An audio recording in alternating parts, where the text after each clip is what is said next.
Hi, welcome to another amazing chess24 Banter Blitz. So it's approaching 11:30. Let me just show you the discount code screen. If you want to play me or other streamers, if you become a premium member, and there's a 15% off discount code here, voucher code, Kingscrusher for me or for other streamers. You just turn up 20 minutes before and you just send the challenge and it'll be on our list of challenges. So, okay, so bear that in mind if you do want to join as a premium member. Okay, let's go to the challenges today. Is all missed? Hi. Okay.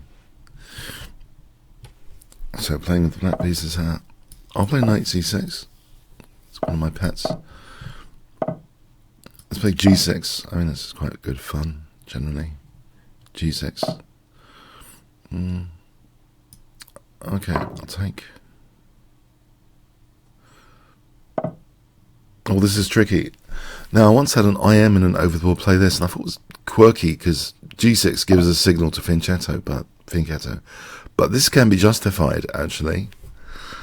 So I'm playing this. It can be justified. I know it looks a little bit quirky, as if inconsistent, but you've got to adjust in chess sometimes to the opponent's moves, so I'm adjusting to this. I don't want to play f6 because that's wrenching open the diagonal. It keeps the diagonal solid. So okay, there's a cost to it, and it looks weird what I've done, but I haven't opened up that diagonal. I have left some holes here, but mind you, how exploitable are they if my opponent hasn't got the dark square bishop now? So all in all, if we look at that situation, it swings and roundabouts, but here at least, you know, my king doesn't feel that bad at the moment anyway. I can take on d4 maybe, or challenge this bishop. We'll take on d4 and challenge the bishop like this.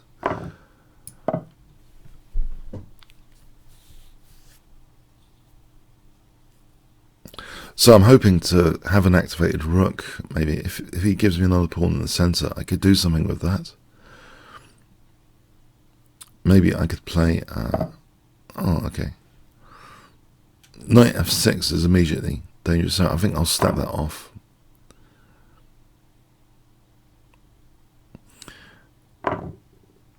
Okay, we have a knight versus bishop scenario. The bishop's slightly... It's going to be blocked by its own pawn now.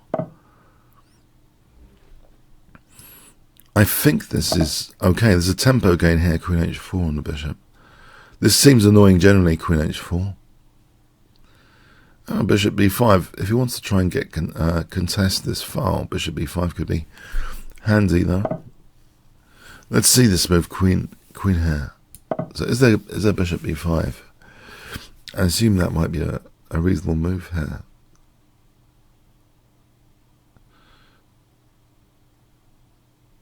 I wonder if rook e5. If he took on e5 and I took, and maybe there's knight d4 after it, maybe that pawn's useful there. Or in fact, okay. So knight d4 here, if g3 there's knight f3.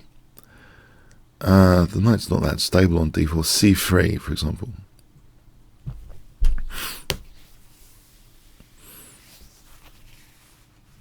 Right, if c3 happens, yeah, I'm not sure. So what about queen f6? Queen f6 as an alternative. I mean queen f6. Let's see. Is he trading off? It might be nearly equal. I could do a Kramnik. I can say I'm slightly better here, but I'm not. No, I don't. I don't think I am. Okay, so rook e5. Maybe it could take, and you can have these pawns. Let's just do that for a moment.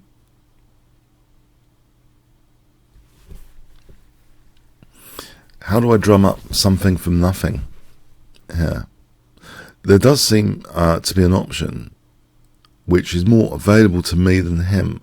It seems h5, h4, h3. White, conversely, cannot seem to do the same sort of effect that easily to try and undermine squares. Okay, you can try and trade off everything, though. Okay. Now, if he took here, I get a more central queen. How is this ending? This is going to go into a king and pawn ending. My king could come up to d4 later, potentially, or e4. All right. I had a pawn there to take. Oh, yeah, I neglected that pawn. I could have taken that pawn. No, it's too late. The double pawns doesn't look healthy, you know. I might try this king and pawn ending. Those double pawns look a little bit suspect. So he pinned my queen, so I couldn't take his pawn there. That's unfortunate.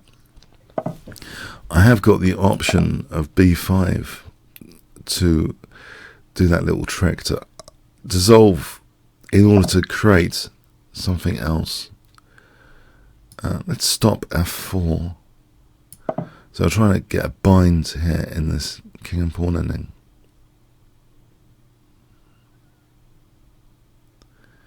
So the double pawns, could they be a problem? Alright, I'll keep my option open for b5 here. If I played a5, I lose that option of b5 forever. a6, I think I can get away with a6. a5 I just take. So I keep the option of b5 now. It's good to have one break. It's reassuring. One pawn break available. f5, f4 looks as though I'll be depriving the f4 square. So it's almost a zugzwang. If king d3, f4. Let's see if I make him run out of moves here with h6, because king d3, f4. Now f4, if he took, that looks as though my king's making some inroads. And if he gives me king e4, it looks as though my king's still making some inroads.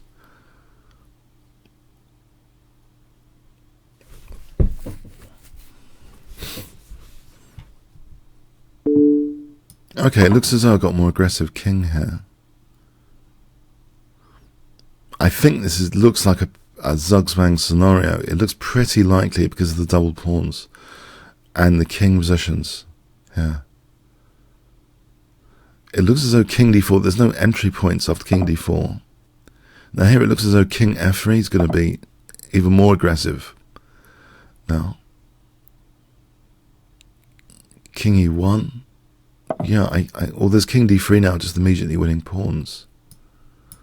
Yeah, I think this is just winning pawns.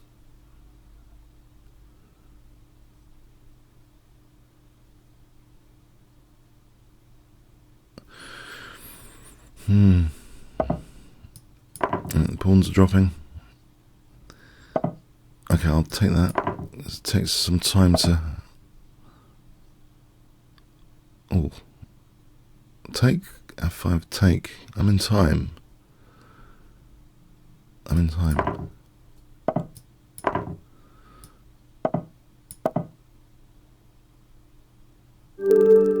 Okay, thanks for the game, as I missed. Yeah. You took me, endgame. You want to try my endgames?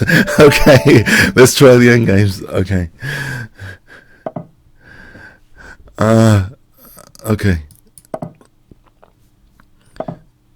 Let's see. I'll try this.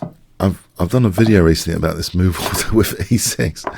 You'll notice that it's tempting now to play e5. He hasn't played e5. Okay. You can transpose it into a Sveshnikov as one of many things to do here. So this is a Kasparov move order, which I always thought was weird to get into the Sveshnikov. So I'll play d6 here, and now bishop f4, because if bishop g5, a6, so this is a weird, to me, it's been weird for some time as a move order for the Sveshnikov. Okay, bishop f4 is the move. This looks like a Sveshnikov with perks, because the knights are wobbling around. I'm threatening b4, as you would in Sveshnikov. There's no massive d5 gaping hole to contend with, which is the usual cost you have to pay for this. You usually have to pay the cost of the d5 square. This knight sack, I'm thinking it's not that dangerous.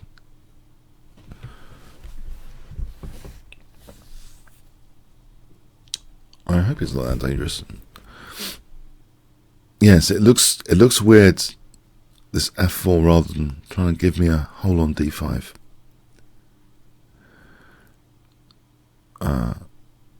So basically, yeah, instead of f4, the move bishop f4, e5, bishop g5 would go into what's called the Sicilian Sveshnikov, which I used to play quite a lot as a junior. And, okay, let's see.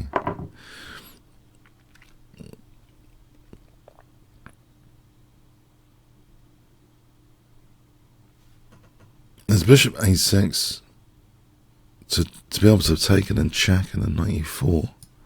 This might be a reasonable move.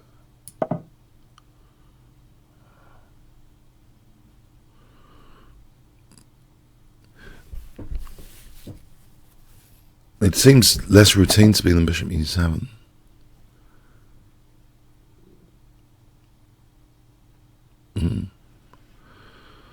Well, it seems as though taking check, knight c3, there's knight d4 there.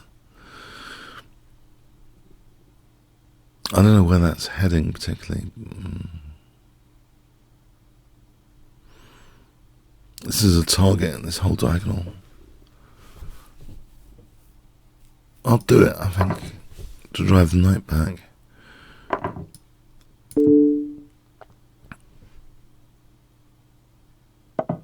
So knight d4 here, I could, if queen e3 is knight c2, if queen d3, e5 seems reasonable. Unless there's anything better than e5.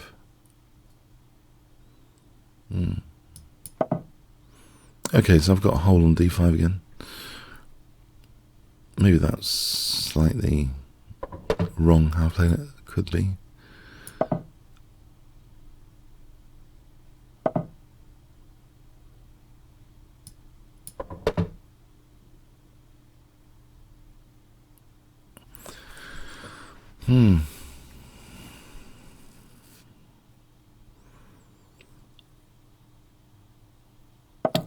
Alright, I thought taking in bishop g5 was interesting. I think d5 here to just try and challenge white's centre. Immediately, just so I don't get a d5 hole. I might be losing a pawn. Although, no, maybe knight d5. ed knight d5. If there's bishop g5, I think ed knight e4, knight e4. If bishop e7, rook e8. I'm hitting that bishop, okay.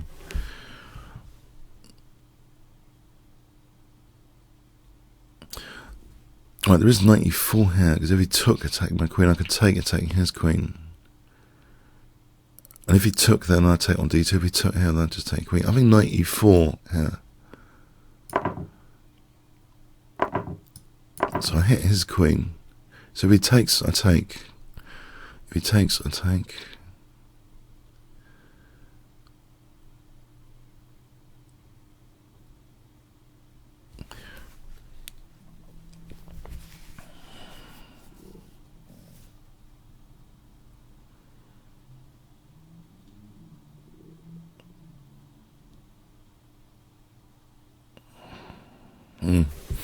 If queen e3, maybe there's knight c2. So if he took, I take again. Yeah. Well, the bishop's hanging. I think f6. I don't think so.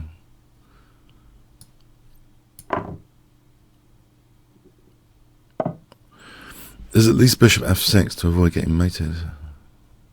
It's a good try, though. I don't think I've got anything much better than bishop f6.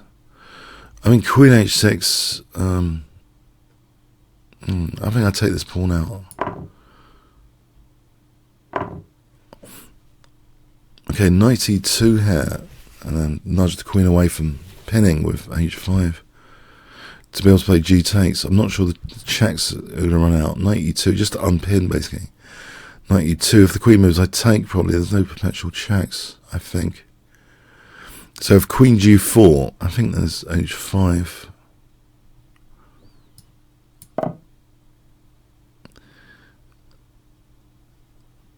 just to unpin here.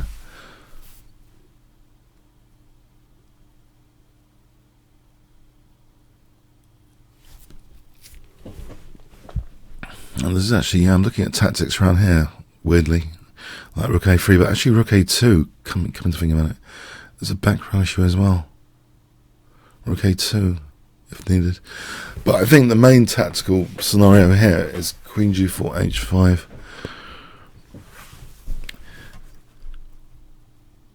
There is a back row issue, rook a2, queen d1. But yeah, there's a pinning issue here, h5. Queen h4, I think I just take. There's no perpetuals, is there? Queen g4, king h8.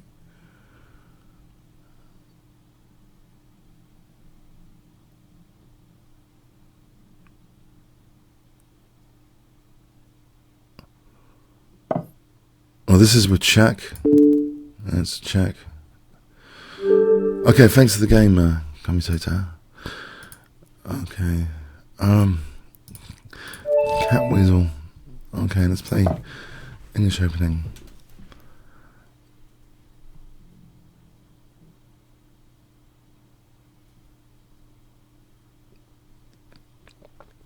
I got a bit of a cold, unfortunately.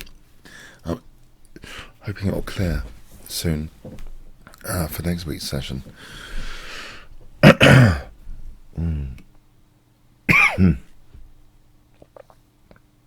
Pardon me. Okay. Oh dear. It only came suddenly, sort of, last night, this morning. I actually meant to have a vitamin C. You can get these vitamin C boosts. I meant to have one of those. Oh, I didn't. Oh, unfortunately. Okay, later. Okay, I think I'm gonna have to abort here. 5 seconds, 1 second, 2 seconds. Yeah, I've got a strange voice today. Sorry, yeah, I know. I had a sore throat earlier. Yeah, it's slightly less sore now, but I was wondering how it made me sound today. Okay, I'm gonna abort this. Okay, Sebi. Right, let's try English opening. I have some good results actually from this opening with g3. There is a bit of Catalanic pressure, I believe. Catalan pressure on d5. Double pawns as e4 to break through later. This I'm happy with. There's something about this, it looks to me quite impressive in some respects, this position. I think it reminds me also, there's this Karpov-Kasparov match, was it Kasparov-Karpov? With this sort of construction. I think Karpov was on the white side and he played like with this kind of construction with h3 and bishop e3 and stuff. It reminds me of that anyway. I'm not sure the exact move sequences. Okay, e4 is clearly a target here. There is some cost to giving up that dark square bishop. I might want this bishop on that diagonal.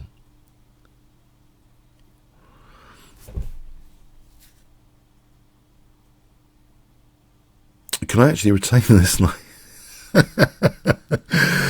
The most flexible option is knight b1, just to kick the bishop. So I've got knight d2 later. I believe this might be the most flexible option, because he's taking me down a one-way road here. Because what if, you know, I can't do anything with this dark square bishop? It is already hemmed in at f4. What if that diagonal's not worth much?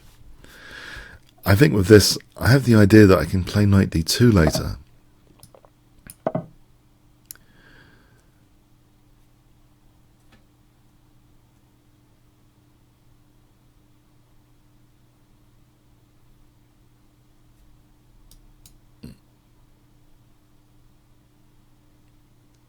This might not be that dumb, knight b1, as you might think.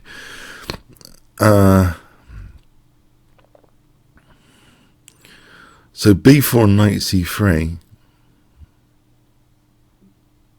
Would he undermine this pawn chain with a5 later? Would that matter? So I can get away with knight c3 now, actually. I don't need b4. So basically all I've done is kept control of e4 here. To be honest, from a practical point of view as well, I've kept the tension in the position, basically, and he's also used a lot of time here. So basically, because the tension has been kept for a blitz game, it is sometimes very handy for a lot more pressure later on. I haven't gone down this one-way road, so it looks okay. I can take with the knight here.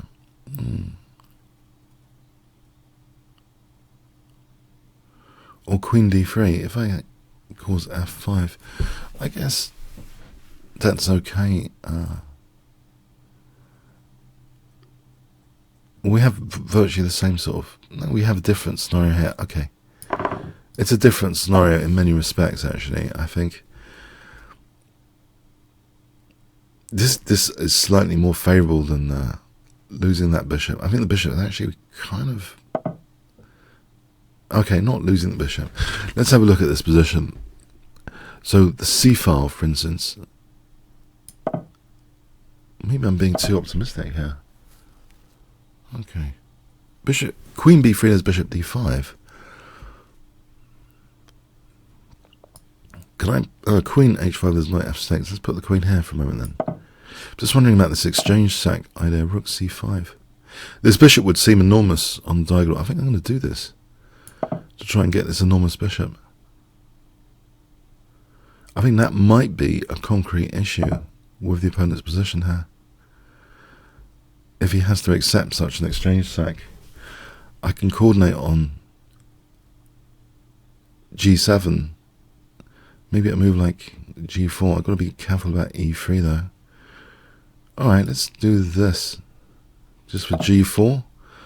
Try and later use the g file. So I'm wanting him to give me this, what seems to be an enormous bishop, and a sort of binds on the queen side and the d4 square for the bishop. I think that's enough compensation.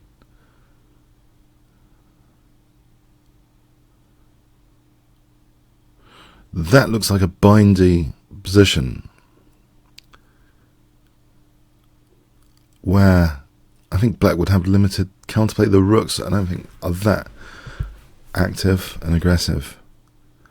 The bishop in the centre, the 3-2 pawn, the passed pawn, the protected passed pawn, the bishop on d4, the possibility of g4 to coordinate on g7. Later with king h1, rook g1, g4. If I play g4 now to try and make way for that g file.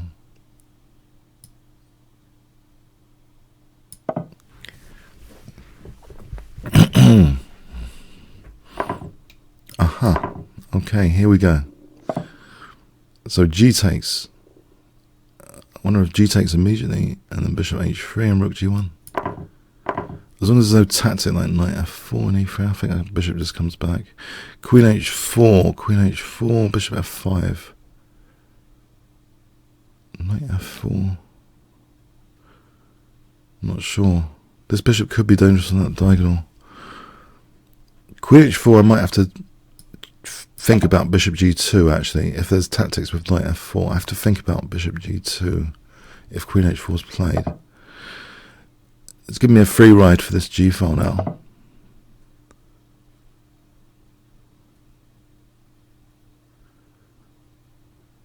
I just think the rooks are stuck in this position. This bishop's enormous. Queen f2 would have been good. Queen f2 here maybe.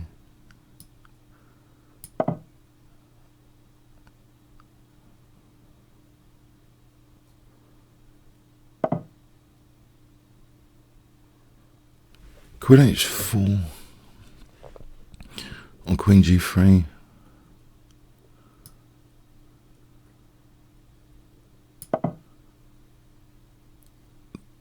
okay, the rooks can use the d-file almost.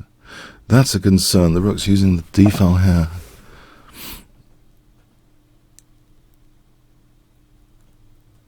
Okay, let's stop that entry point. Although there is knight d5. Bishop d4 is of course, bishop d4. He could counter sack. I think this bishop wants to go back to this diagonal, potentially. Mind you, I think he's counter-sacking the exchange. Okay, maybe not. Can I play h4, h5 for knight g6?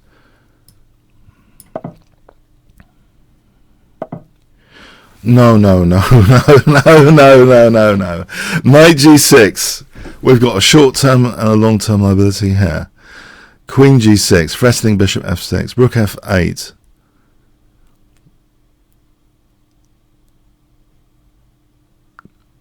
Queen h6, queen h7, queen f8. If rook d4, this just looks far too strong.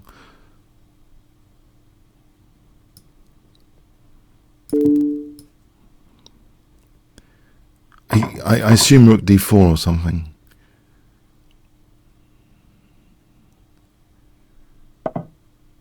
Oh, there's just queen h6 here. The rook's a liability.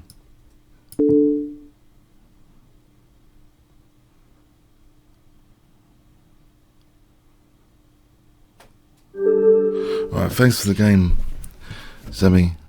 Okay, yeah, that was interesting. I thought the exchange sack seems pretty good compensation. Okay. The Walker.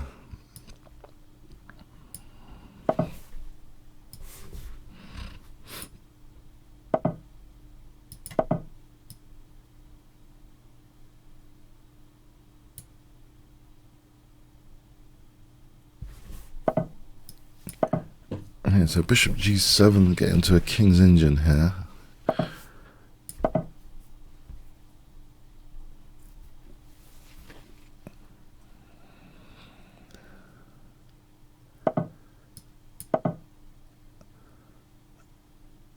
So earlier in the week I had an over-the-board game against Richard Bates, who's like ECF 230, and it was a fianchetto king's engine. I was very happy with that.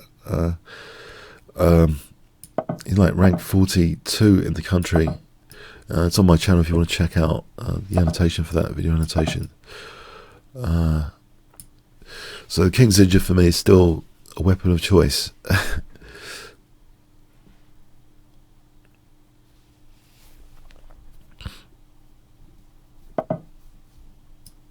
Let's see, g5 and knight g6. Okay, castle queenside, yeah. I've got a clamp on the king's side at the moment. c5 you can always take on d6. So I think I should be playing on this side of the board. Yeah, I'm going to be playing on this side of the board, I think. Because, well, let's see. In fact, I should maybe consider b6. Just to keep a lock on this side. And just play on this side.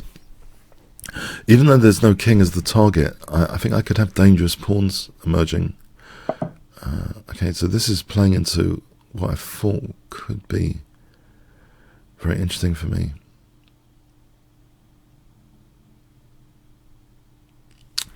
g4, h5. I think g4, yeah.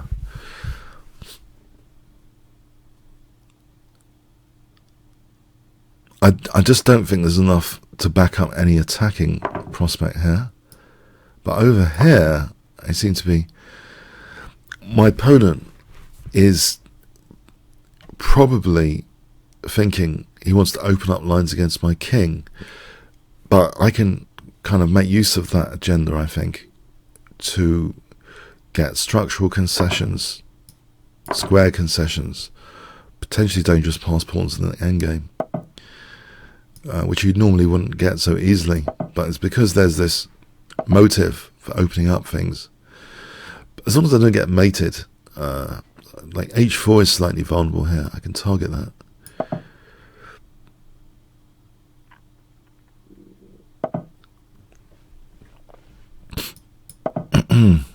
I could have actually taken that. Maybe I should have just taken that. Now I've got to be factoring in king safety though. I'm going to take some pawns over here.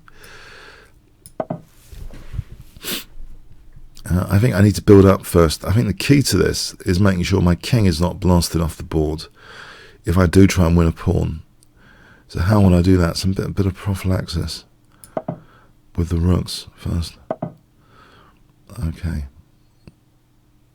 Now it's giving me f4. If knight goes into f4, I could get this diagonal. Or it could just be giving it on a plate like f4, ef. I could just wait for that then.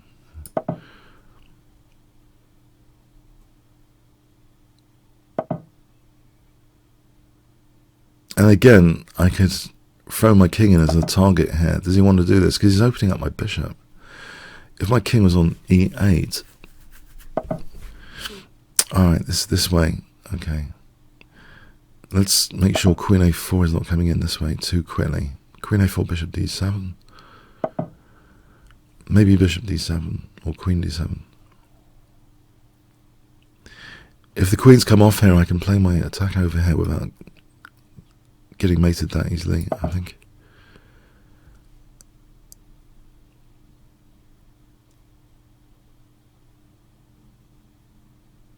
There is a possibility of bishop h3, I've just noticed. Okay, this endgame scenario is, I just make the king a bit safer and I can really play on these squares now without the king being the major liability of doing this stuff. Now, e takes or knight f. E takes might be better. It seems logical to open up that bishop.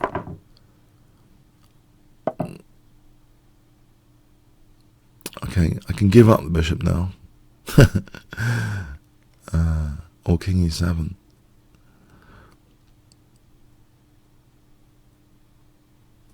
If I give up the bishop, I get this passed pawn. Yeah, I'm going to give up the bishop. I know this seems crazy, but rook f8, h4, there's a passed pawn there. There's two passed pawns. There's a big e5 square.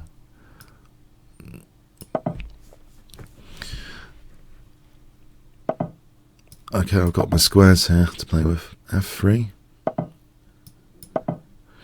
I get the king out of the way and I've got e5 to play with. Nice knight on e5, hitting c4. This would be a nice pin. I've got the king out of the way here.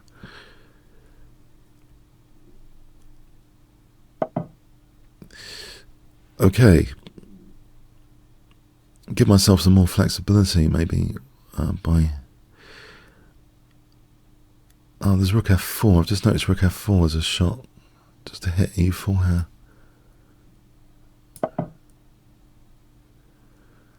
Yeah, e4 seems weak all of a sudden. That knight is actually stopping the king, protecting it.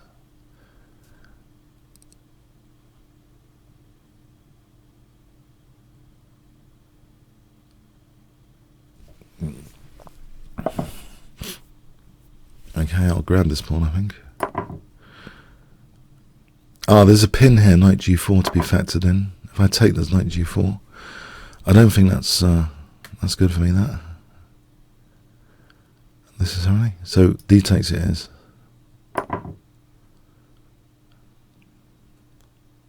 To give rook g4 in response. Rook f3, rook g5. Right, there's rook d4 check with tempo. I'll take that tempo. Try and unpin over here with rook g8. And he's got this taking, and there's two connected passed pawns though. If I ever took on g4, it's two connected passed pawns. The check, king c8. Alright, I'll have my two connected passed pawns, thanks very much. So rook f4, g3, two connected passed pawns. Yep, I'm going to drive them. Thanks very much. g3.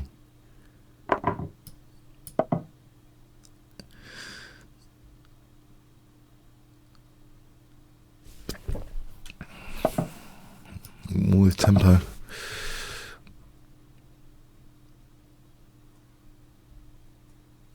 There was a game of John Nunn which fascinated me once, where he did just have great pawns on over the king side. You know, it was a different thing. So normally just going for a checkmate attack. So John Nunn, the exponent, major exponent of the King's Indian defence. Check out his games. So, okay.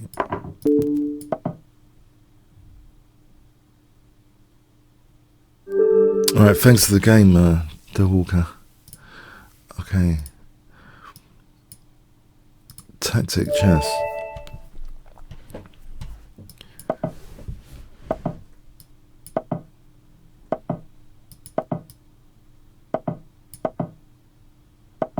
Let's play knight d5.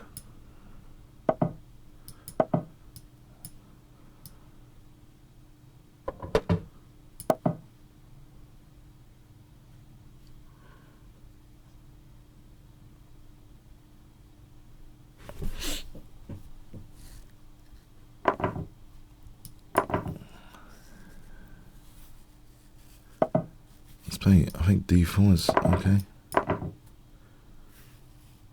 This looks okay, I think, for me at the moment.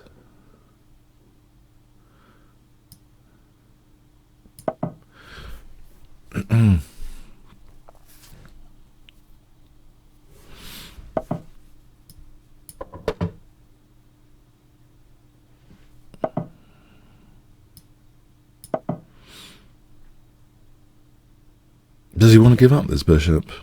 I could do this and strengthen my d5 later. I've got the bishop here. This looks good. Pressure on the b file. It's got b1 covered, of course. But c4 looks pleasant enough. Bishop f4, c5 springs to mind. Okay, let's get out of bishop h3 to give an option of bishop h1. Oh, there's also rook e7. Okay. Let's try and provoke some weakness with f6. I don't think he'll do that. Just play knight g6. Oh, okay. All right. All right. Thanks. Let's provoke that weakness. Okay, great stuff. Didn't expect that. Which means this diagonal is more sensitive than usual, which means c5 is more effective now for this diagonal. If you can provoke that f pawn to move.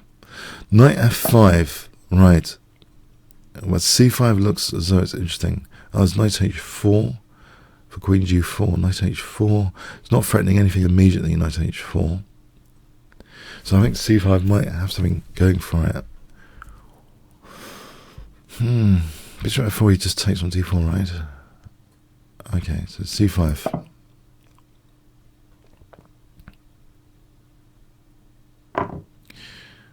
Okay.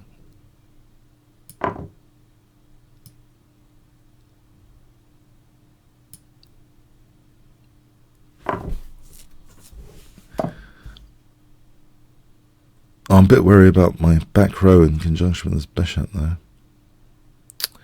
So I might have to play bishop g2 later. Oh, there is queen c3, keeping an eye on e1 in case of queen e7 to e1. So queen c3, maybe better. It gives me rook e1 as well to consider.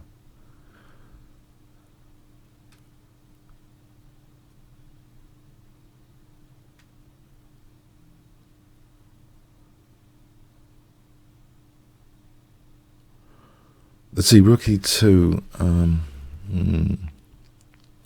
bishop g2, it's getting a bit scary. This e file is a bit scary. Oh, there's always takes, and my d5 is weak as well, bishop g2. It'd be like giving up on d5. Yeah. Alright, so there's some problems here.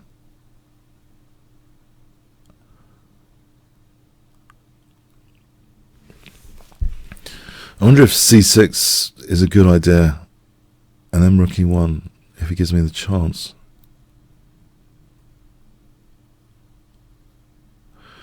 c6.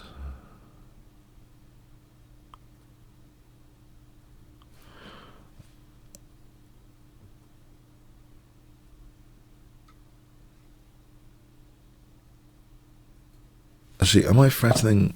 Okay. Yeah, that's another way of losing pawns. There's queen f3 there. Okay, bishop g2 might be palatable. So queen f3. So it takes queen e4, queen f3. Oh, he's got queen d4. Oh, he's got queen d4. Okay, it was cd and rook c1. Oh no, he's on my rook. Ah, crikey.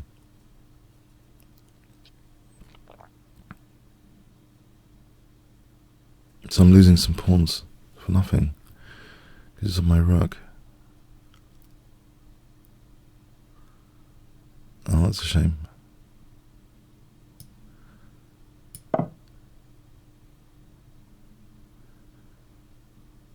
Oh, that's a real shame. I'm losing these pawns.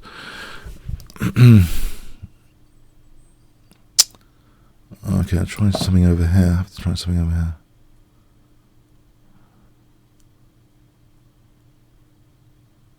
H5, H6. Does he want another pawn? Alright, okay.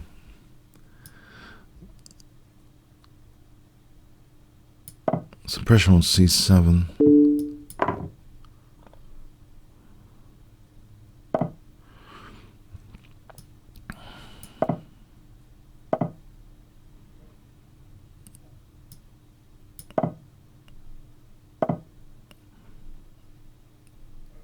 Full pawn over here, king f5. g5. I'm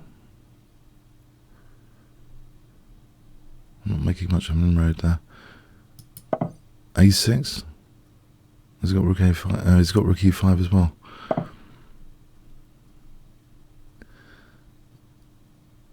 I've got two full pawns. If rook e5, rook d5, there's no rook e1. No, there isn't. Okay, maybe not.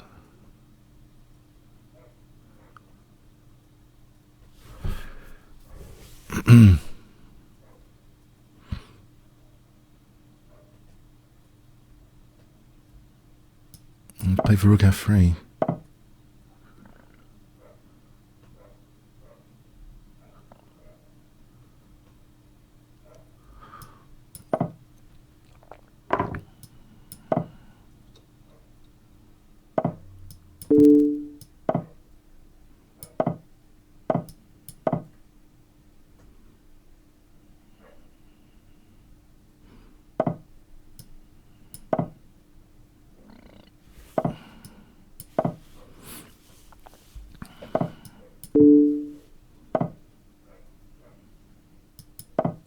Rook f3, rook f7.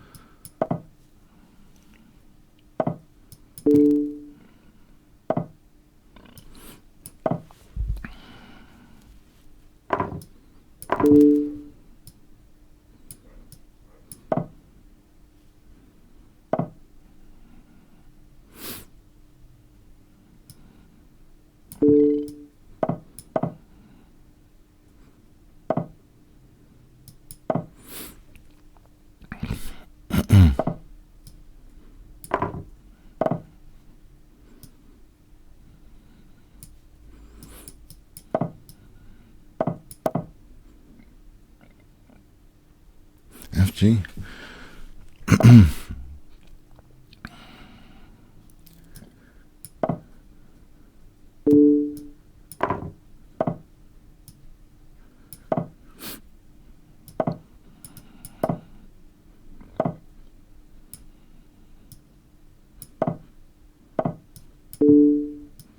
This isn't very promising, is it?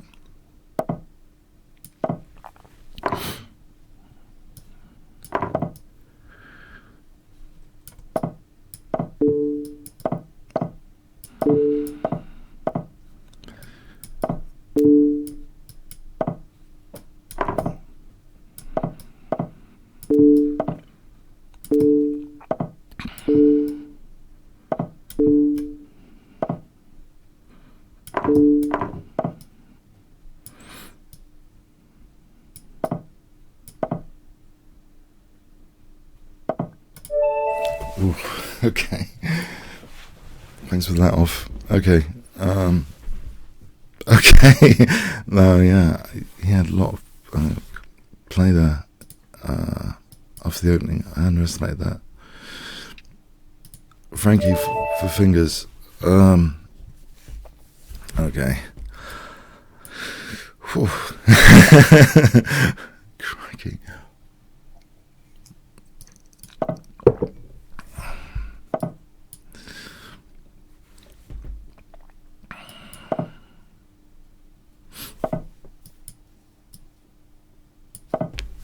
Can I get into a French defense or not?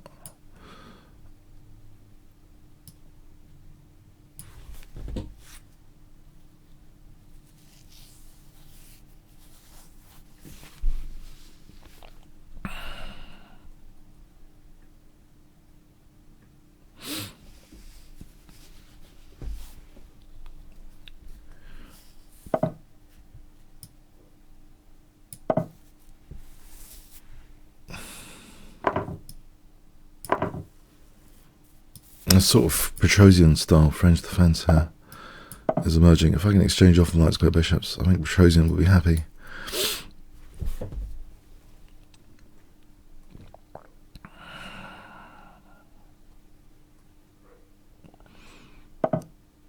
Oh, he'll be more than happy with f5 if I can get f5 later.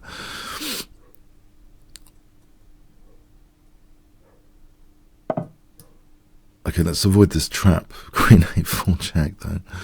Yeah, okay. So bishop a6 without losing a piece would be good.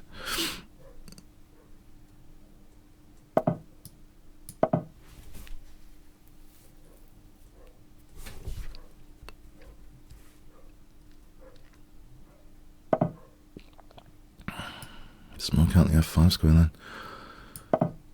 g6, knight f5. Let's give me a nice bishop for free.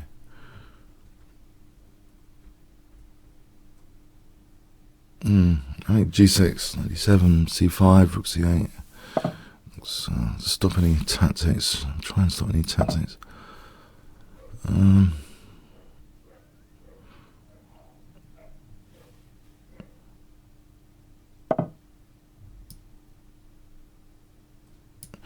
Okay, do I need 97 first? Is he going to take that? 97, oh. My f7's the problem. I just realised f7's the problem, so I need to protect f7 if I'm going to play for castling queenside. Okay, knight e3 might also be I think. I'll play g takes because I think e6 is disruptive.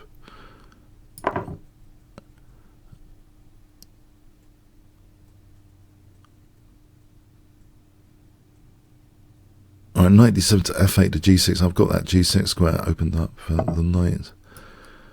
I've seen that before, that kind of thing. Knight f8 to g6 could be handy.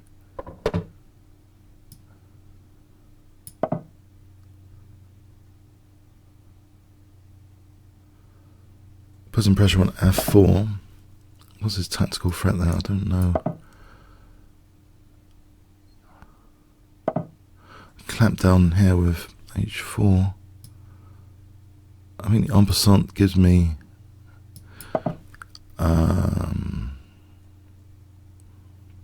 still fairly solid position, I think.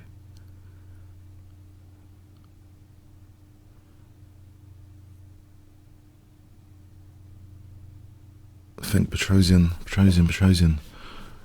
HG.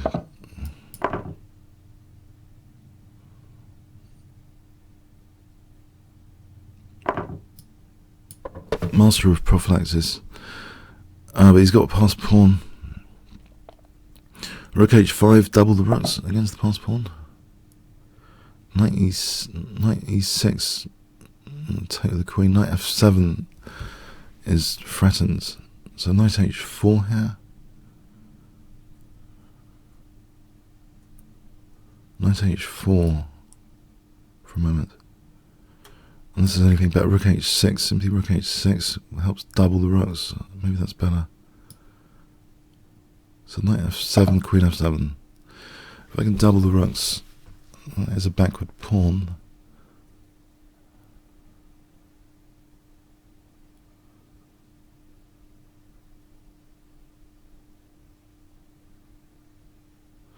Double the rooks. And what are the opponent's downsides here? It's subtle, I think. I have to think about this. This is just, it's a visible weakness, it's not that exploitable. The knight on g5.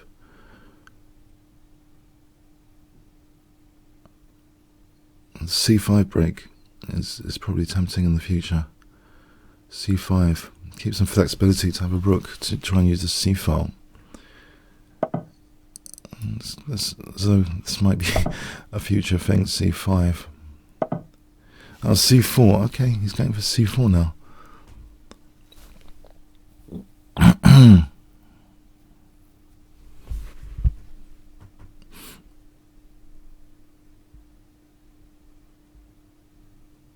Let's see then if I played king b8 as a waiting move. I want to see what his hands revealed. I've got this diagonal if he plays for c4. Let's just toy with this for a moment.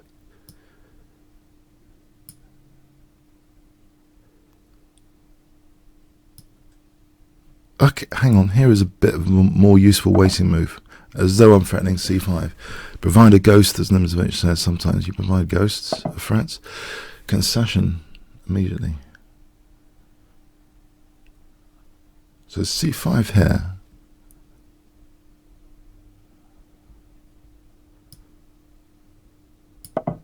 Is my king more exposed than his?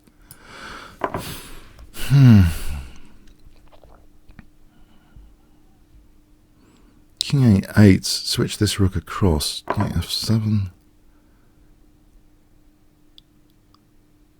Rook c5, knight b3. Oh, he's got d4 coming up.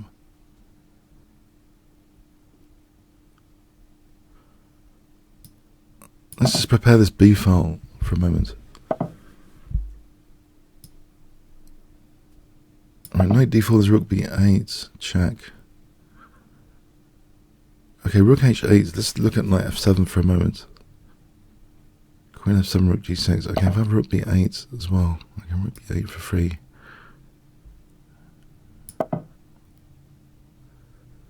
That gives me rook h8 as well. Okay, knight c6 is threatened. So queen d7 or queen c7? Queen c7. Threatening maybe queen c5 if I wanted it. I think what I really want to do... Oh, no. Muppets.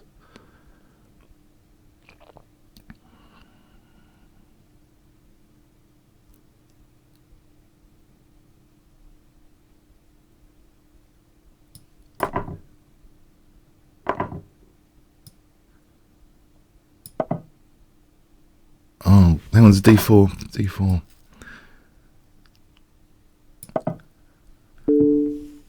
Oh no, I thought that was d4. There isn't. Okay, it's all falling apart.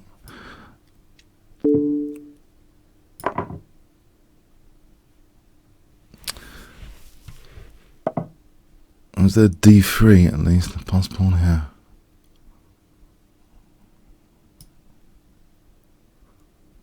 Ah, it's probably better than c6, king c7.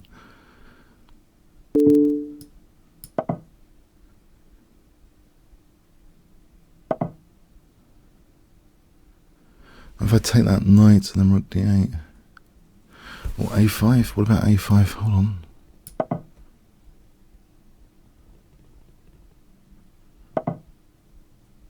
Right, take the knight now. Or a4. This knight's too dangerous, isn't it? Is it? I don't know.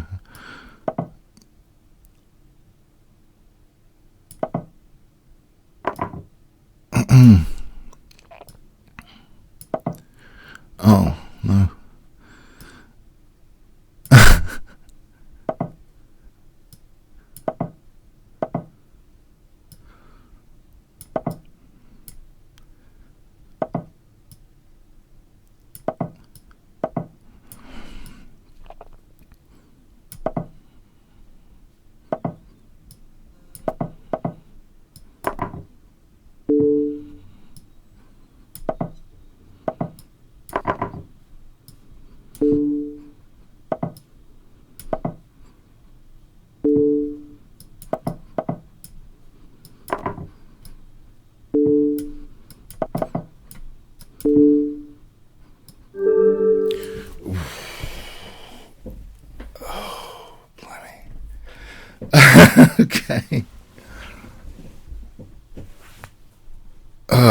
Okay.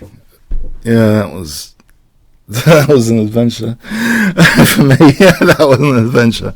Okay. Yeah. Thanks. Okay.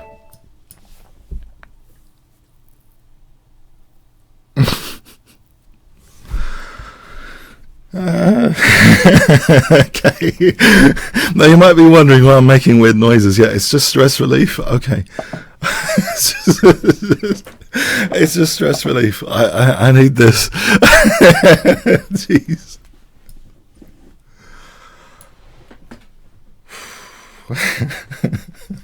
Thanks.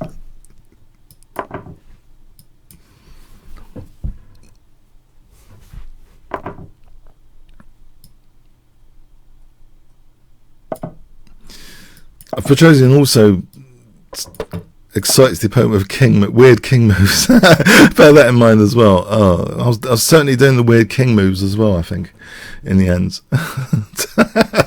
To just, I don't know, because there was this famous game, he beat Kasparov with black. It was like waving the red flag to a bull all the time, and it just wore Kasparov down, I think, too much. With these weird, there was one King C6 or something. It's in this. It's a really dramatic game of Petrosian playing black against Kasparov.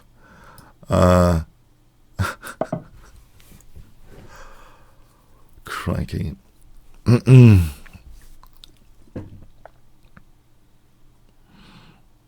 Queen's injured in the fence, I think.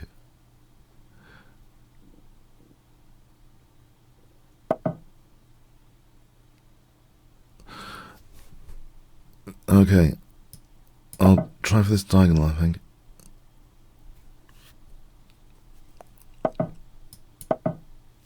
This is a loose piece at the moment, but he hasn't opened up the diagonal yet. Can I play G5, G4?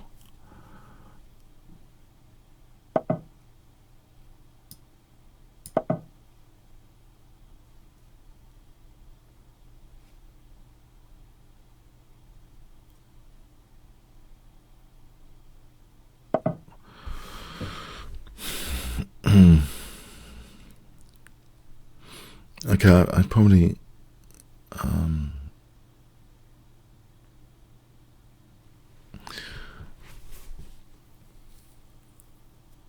I'll try doing this.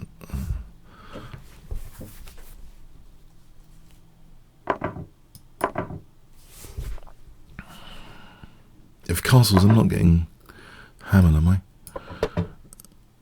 It looks as though the bishop's enough compensation here. Queen c6 does knight a7. Let's avoid that disaster. Bishop takes another disaster with queen a8. If I want to take on d2.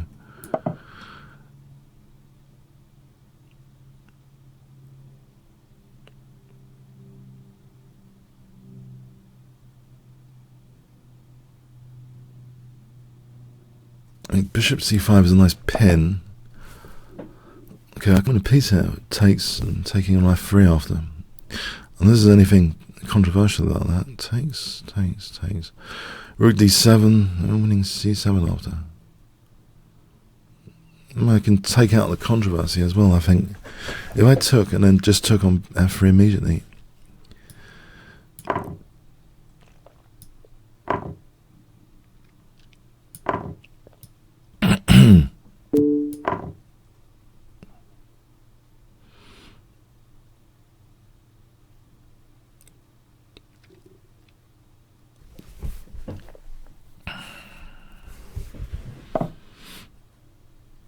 Okay, f4 later.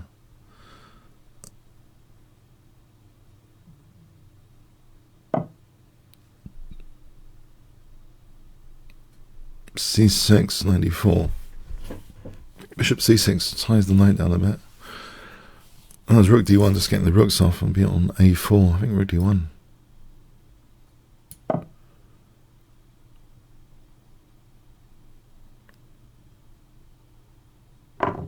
Alright, so I'm on a4. It's got knight c3. Bishop c2. Knight d5. Bishop d6. There's a check here. No, it just takes it. Let's just take that one for a moment. En route. Go back to d1 after.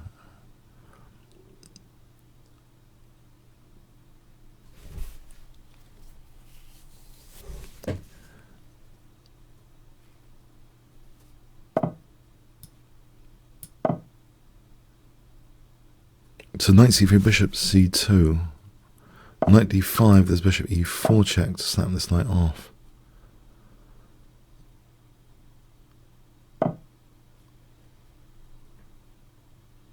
Okay.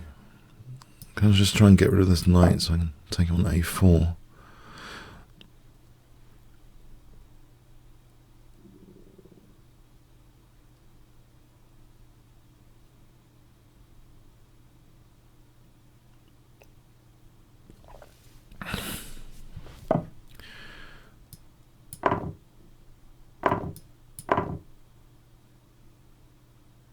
And then there's bishop b3. There's c5 here, I guess. Okay, indeed. Gotta be careful. Okay.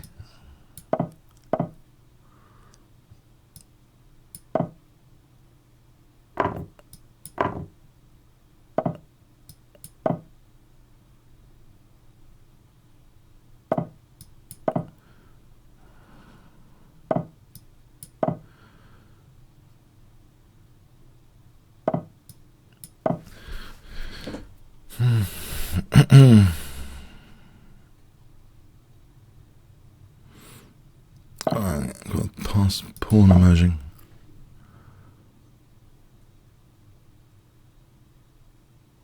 I can kick the king out of some key squares, use this other knight. I've got a pass pawn over here as well. I might start using that.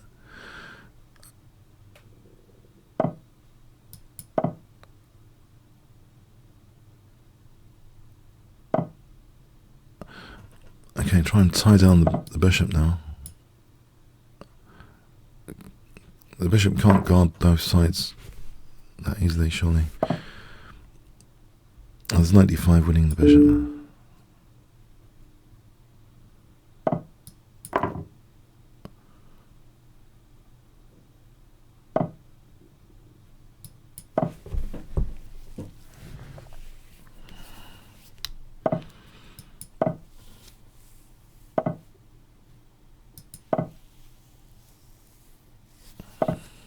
I'm going to watch out for stalemates.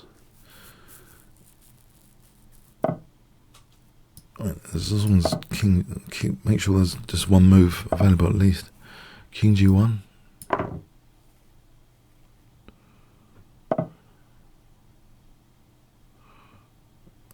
Oh, okay, I'll go for the checkmate now. I'll try and just keep up the checks, I think.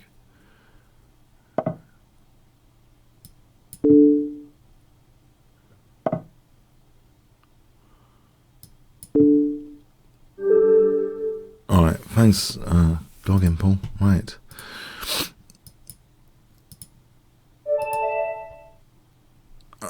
Okay. Hi there. Magician the Mighty. Okay. I'm not sure I should try the From's Gambit. It's a bit unsound if they know what they're doing with the From's Gambit. This is more positional, just...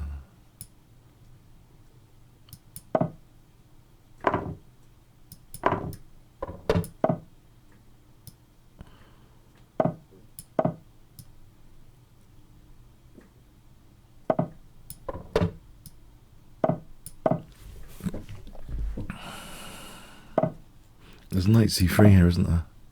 No, there isn't. The knight's holding the rook. Alright, something to bear in mind. I'm on e3. And there's queen a5 on a2. If the knight moves, then there'll be knight c3 after, like taking knight c3. It's almost as if there's some tactics going on, nearly. I'll try queen a5.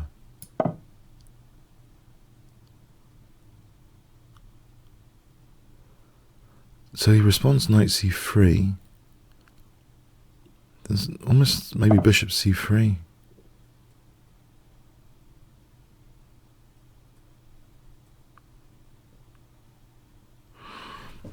Okay, maybe not. What about... Okay. No, maybe not. Bishop a6? Is that plausible?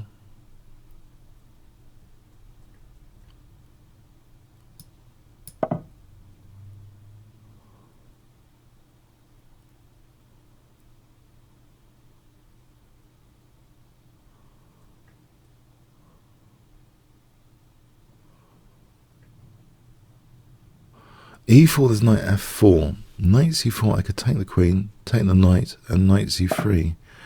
Here there's bishop d3 for rook b3, potentially after taking the queens off. Unless he plays knight takes to protect d3. So bishop d3, knight c5, there's bishop c2 there, winning a piece. I think this is a reasonable move.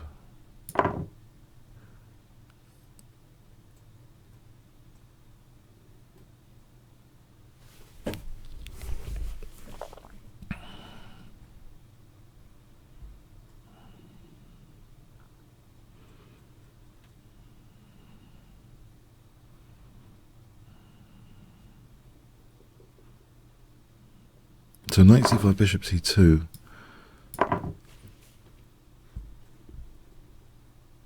Alright, rook b8. Looks like intense pressure on b2 here. I want d3 as well immediately. d4.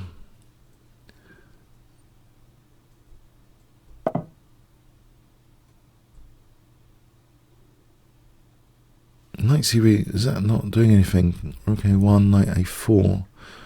There is intense pressure on b2 though, so I think I'll throw that in. For knight a4. I'm hitting b2 and d3. Also blunting, blockading the a pawn. So d3, b2 are the issues now.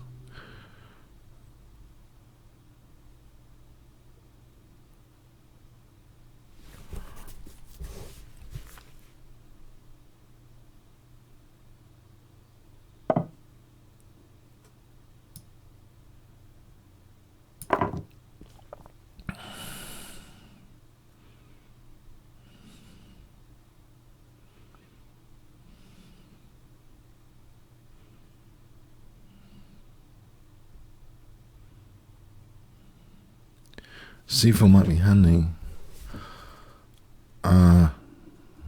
C4 might be handy, I think. Yeah, it gives the option of 1% if b4 as well. c4.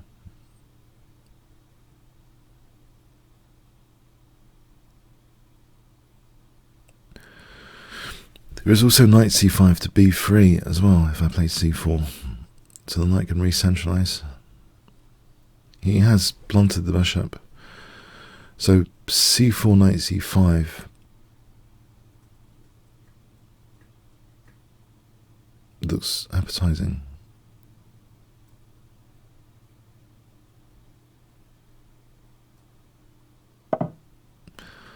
This e6 might actually be a threat, so let's extinguish that. Knight e4, then he's threatening d6. Well, is he? Knight e4. Is e6 a threat, actually? I don't know. Maybe I just take it and then bishop b2. Okay, I can just kick this knight back with d5, I've just noticed. Knight f2, rook b3 after. Oh, let's just kick this knight away. Kick it again. Play rook b3. Keep a blockade, at least. Then c4, and back to business on the b2 pawn.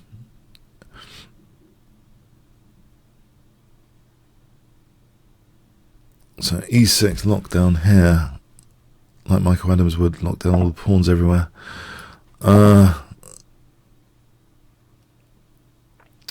Rook b8, knight c5 to d3. Bishop f8 looks tempting.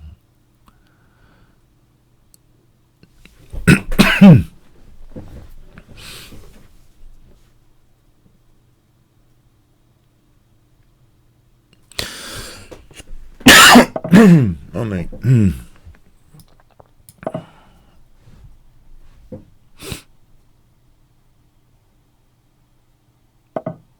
I'll take that.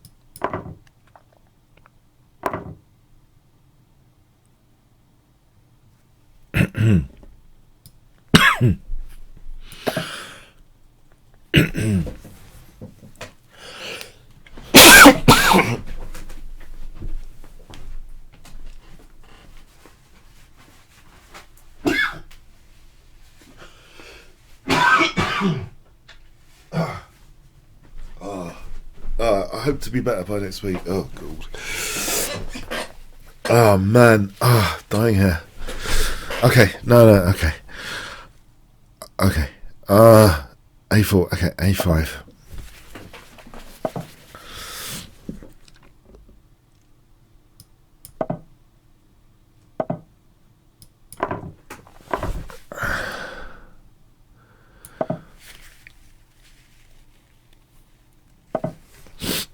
Okay, I'm going to get hacked over this side if I'm not careful.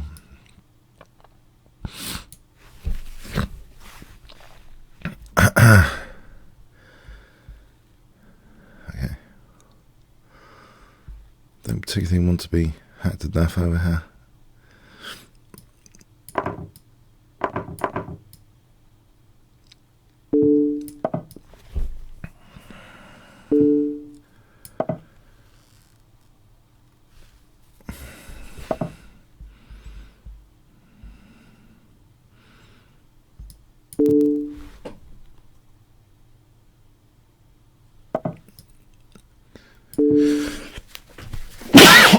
I'm so sorry today. I don't know. It wasn't that bad last night. It just caught up on me. Unfortunately, bad timing for this broadcast. Thanks for the game, Cobra.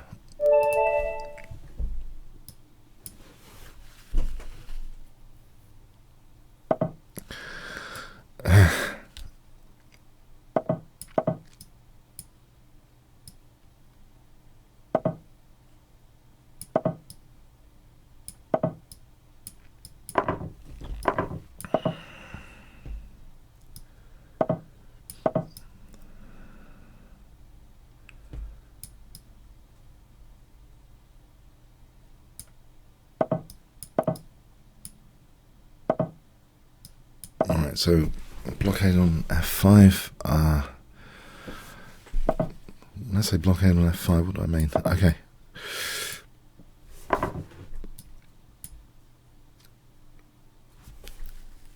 My castle and rook e8. It looks as though d4's under pressure here. Going forwards, king f7.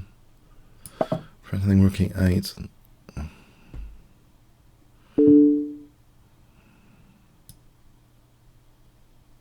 d4 is vulnerable because he's plunged into e5 and d4 is left behind. So I'm looking at d4 here.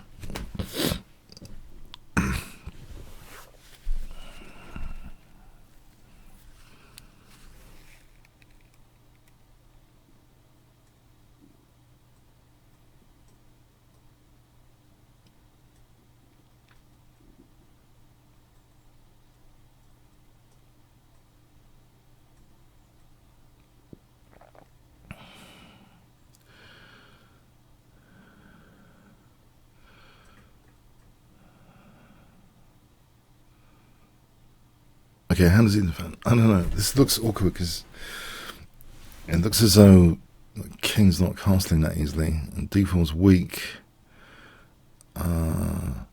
Something's gone wrong in the opening here for white, it seems, at the moment.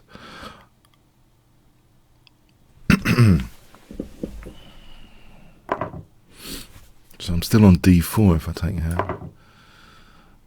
If I connect my rooks, I'm threatening rook e8.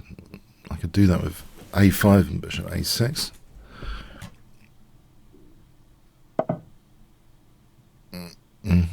Alright, I can take a pawn now. Or not. Hold on. Let's queen c7 check.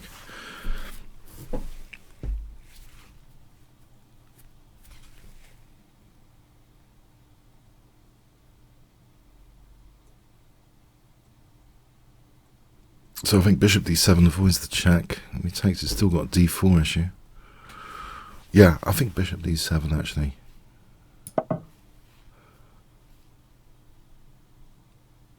I just want to leave that d4 issue there. If I took, it's transitioning it to something which else, but it seems easier just to leave that thing there. Okay, knight d4 here, then he still won't be able to castle because of the e2 bishop after. Is that right?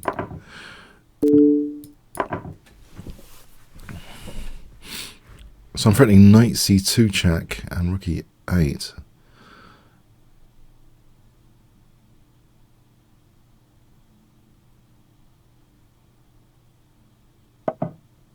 There's knight b3 check here, winning the rook. I know the knight's kind of stranded, but okay. Thanks, Cobra. Okay.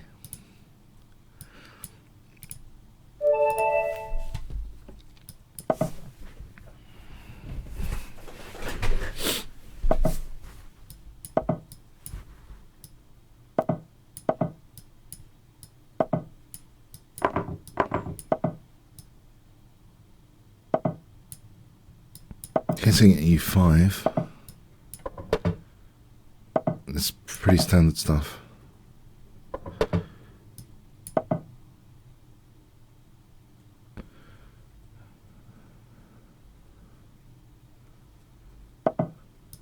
C5 square looks something to play with.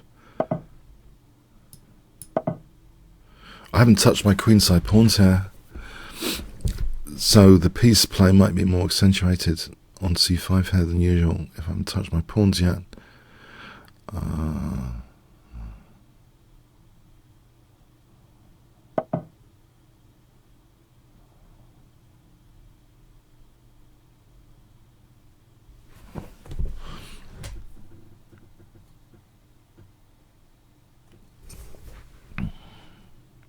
Let's just kick this guy out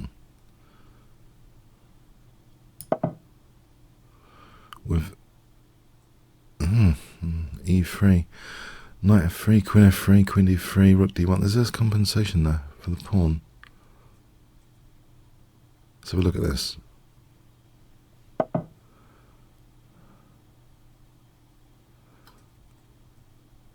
There might not be.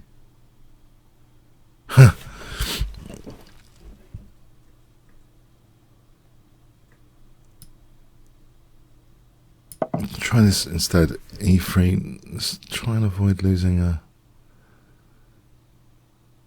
d3, just in case that's not an amazing gambit.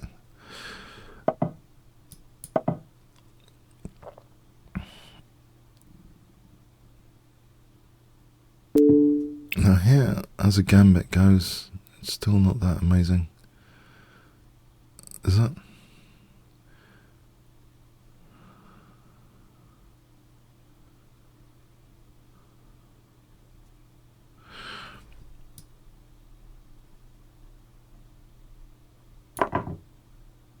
If he plays f5, at least he's compromising a bit to win this d3 pawn.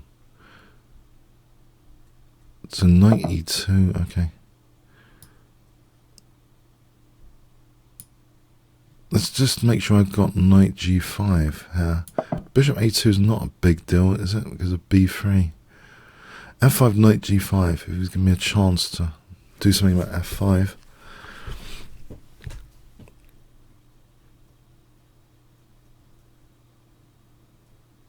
Let's say b3, queen e2, rook d1. b3. Oh, there's bishop e2 as well. Or d4 might be more to the point. There's knight d5. d4 might be... Let's play d4.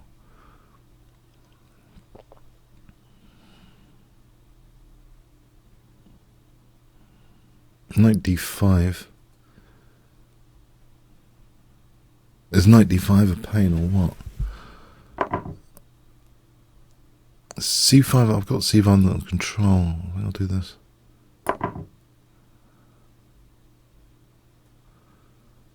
Bishop d5, knight c5.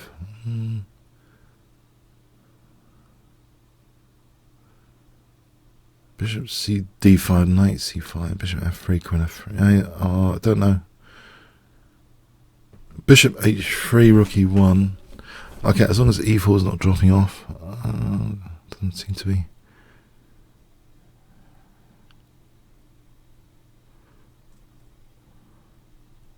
Bishop f6 would be a tactic, potentially, for knight f6 in some cases. Maybe later, after moving the queen. Bishop f6. Okay, knight c5 here would seem a move.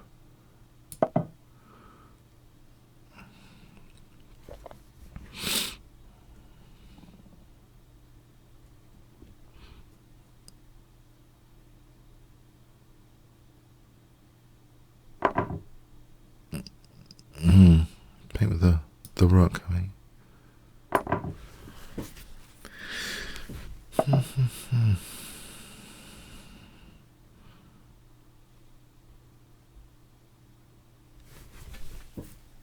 It takes queen f3, knight d5. I haven't really got much. Alternative, bishop g4, f5 causes a concession. Maybe bishop g4 is worth considering.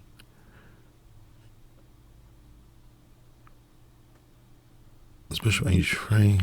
Okay, I'll consider this.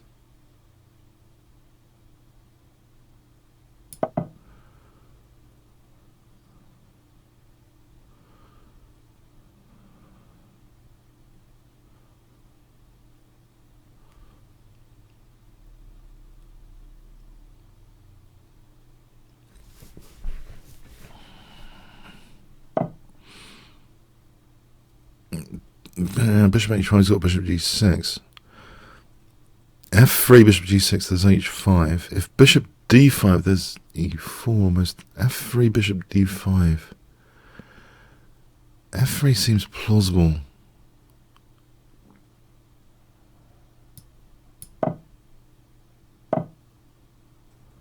Right, so queen c2 to sort of unpin. Also bishop f5 is supported with pressure on h7. g6, bishop d3. Alright, I'll let him take on f5 then. Queen takes f5, he's got knight d5. Maybe it's not a big deal. Oh, he's got rook d5 as well. Rook d5, knight d5. Okay, it's forcing some stuff to happen. There's bishop h7, bishop g6, rook g6, rook h5. I think he's done a mistake there.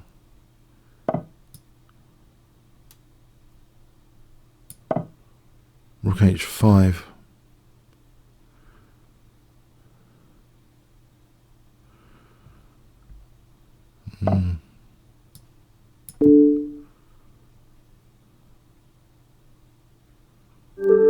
Alright, thanks for the game, Cardinal. Okay, interesting. Hendon Chess Club. Hendon Chess Club. Okay. Kishin, he's a really nice guy. Patney. Kishin. Okay. Hi there. Hendon Chess Club. Yeah. Their board 1. I played their board 1, who happens to be ranked 6 in the country a couple of weeks back for the Hendon 1 team, Hawkins. So my last 2 over the board games, basically against the GM and IM, is this Middlesex Chess League is super strong. So yeah, I've been on board 1 there. against Hawkins and then Richard Bates a few days back this week. But yeah, this guy's he probably knows about the From Gambit, so I'm going to bypass that E5 stuff.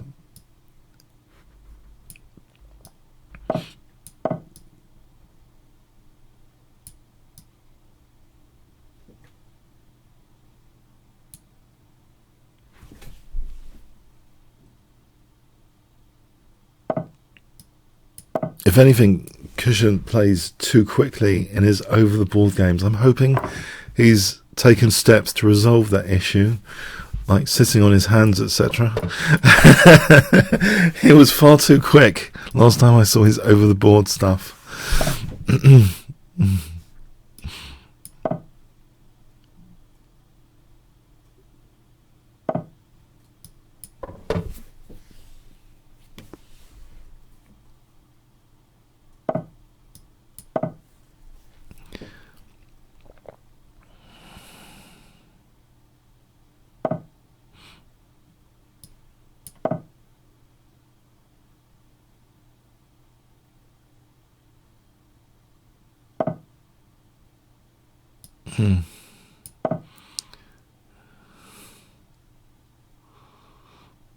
The Bolshevik method can't work with Kishin of having to hate the opponent.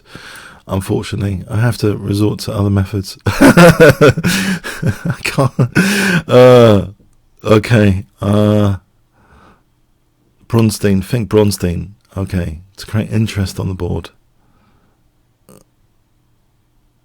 Interest on the board. E6, D5.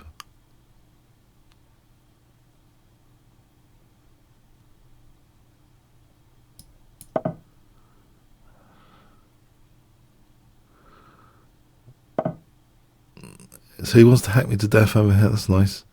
Okay, I get the message. Yeah,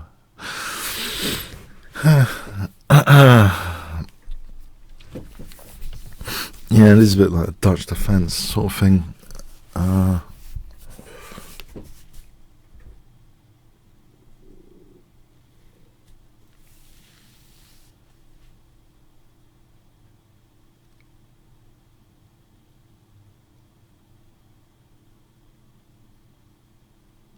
I guess D5 doesn't do anything because of E5, right?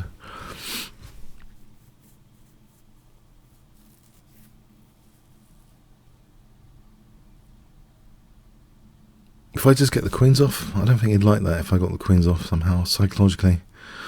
I'll try to get the queens off here, I think. The queen retreat is the solution, clearly, to this. Queen D8.